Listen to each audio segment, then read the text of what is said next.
গভীর রাতে চট্টগ্রাম বন্দরে আলো জ্বলছে, চারদিকে ব্যস্ততা। কন্টেনারের ভিতরে একের পর এক তৈরি পোশাক ঢুকছে, গন্তব্য বিশ্ববাজার। তবে এবার যাত্রাপথে নতুন মোড়। ভারত নয়, এবার বাংলাদেশের গার্মেন্টস পাড়ি দেবে মালদ্বীপ হয়ে। এ যেন এক চুপচুপি বিপ্লব।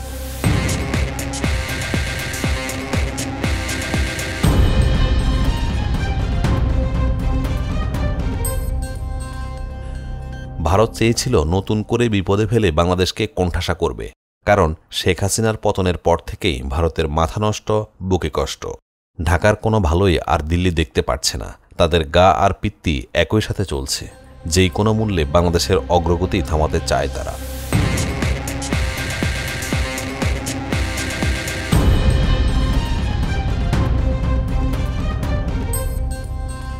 তবে ভারত ভুলেই গেছে, একবার কোনো জাতি মাথা তুলে আর কলারটা সোজা করে দাঁড়ালে তাকে আটকানো খুবই কঠিন।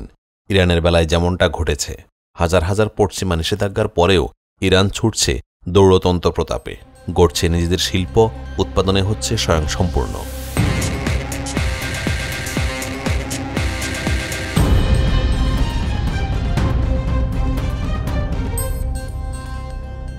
বাংলাদেশের শুরু হয়েছে নতুন লড়াই। এখন আর বাংলাদেশ ভারতের ফুৎকারে ভেঙে পড়ছে না। একসময় আলু পেঁয়াজের ভয় দেখিয়ে যে বাংলাদেশের ট্রানজিট ভাগিয়ে নেওয়া যেত, ভারত পেঁয়াজ না দিলে যে দেশের বাজারে হাহাকার লাগত, সেই বাংলাদেশ মাত্র 1 বছরের ব্যবধানে ভারত নির্ভরতা প্রায় পুরোপুরি কাটিয়ে উঠেছে। এখন কোনো কৌশলে আর ঢাকাকে আটকাতে পারছে না দিল্লি।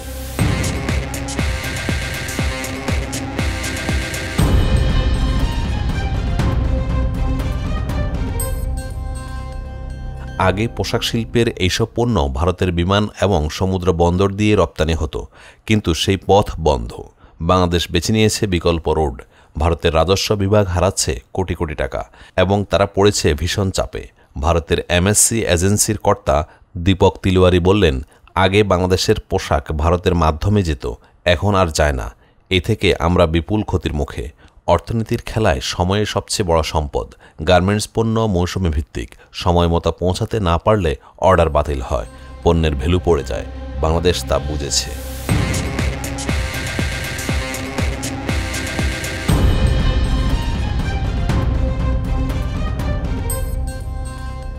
ভারতের বন্দরে জটিলতা, দেরি, রাজনৈতিক অস্থিরতাও বাদ যায় না। তাই বাংলাদেশ বেছে নিয়েছে নতুন সিদ্ধান্ত। Cut the leg. মালদ্বীপ এখন ট্রানজিট হাব। সেখান থেকে কাতার, তুরস্ক, দুবাই, এমনকি ইউরোপের দিকে যাচ্ছে বাংলাদেশি পণ্য। বিশেষজ্ঞরা বলছেন, বাংলাদেশ এখন চায় নিয়ন্ত্রণ। ভারত নির্ভরতা কমিয়ে তারা নিজেদের সরবরাহ চেইনকে আরও শক্ত করছে। তবে এই সিদ্ধান্তের পেছনে রাজনৈতিক কোনো বিরাগ আছে কি?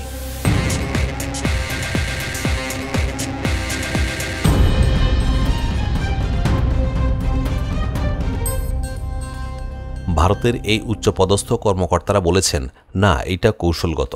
শেখ হাসিনার আশ্রয় নয়, বরং গার্মেন্টস রপ্তানির সময় মতো নিশ্চিত করাই এর মূল কারণ। তবে বাস্তবতা ভিন্ন। হাসিনাকে হারানোর ক্রোধেই ভারত বাংলাদেশ বিরোধী এইসব সিদ্ধান্ত নিয়েছে। আর বাংলাদেশ বিকল্প পথে হাঁটায় ভারতে বিপাকে পড়েছে। ভারতের কর্মকর্তারা বলছেন, এই পরিস্থিতি সামাল দিতে ভারত সরকার বিকল্প পথ খুঁজছে, যাতে আবারও বাংলাদেশ ভারতের রুটে ফিরে আসে। ভারতের এই কথাতেই পরিষ্কার, বাংলাদেশকে বিপদে ফেলতে গিয়ে ভারতে বিপদে পড়েছে। এখন আর কোনো প্রতিবেশী ভারতের পক্ষে নেই। সেই সাথে শুল্ক আর বৃহৎ বাজার দুটোই হারিয়ে খাবি খাচ্ছে ভারত। বাংলাদেশের পর্যটকদের হারিয়ে ধুঁকছে পশ্চিমবঙ্গের পর্যটন এবং মেডিকেল শিল্প। বিপরীতে বিকল্প পথ খুঁজে বাংলাদেশ এগিয়ে যাচ্ছে স্বাচ্ছন্দ্যে।